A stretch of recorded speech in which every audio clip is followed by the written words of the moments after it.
Vous rappelez-vous de l'arbre au milieu du jardin?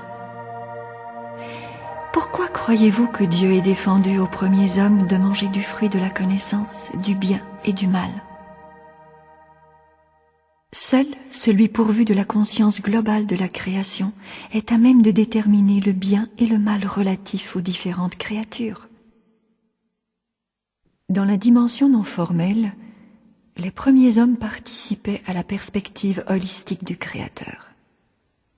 Dans la forme, leur vision était tout à fait subjective.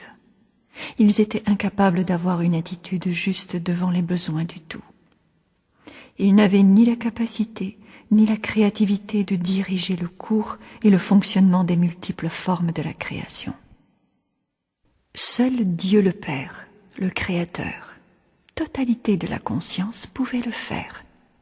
Et aussi longtemps que les hommes avaient confiance en lui, et étaient prêts à œuvrer là où ils avaient été justement désignés, à l'intérieur de la dynamique propre du Créateur, ils avaient totale liberté de jouir de tous les royaumes de la création.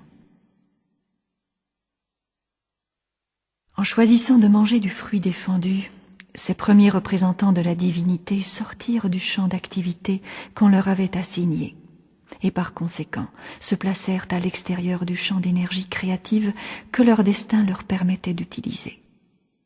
Ce fut le commencement de la maladie, de la vieillesse et de la mort, le commencement des structures basées sur une identité artificielle, et le commencement de l'histoire humaine. Ces structures fausses ont duré jusqu'à ce jour. Et bien qu'elles n'aient pas affecté de manière critique la période de gestation, elles l'ont assurément rendue moins plaisante.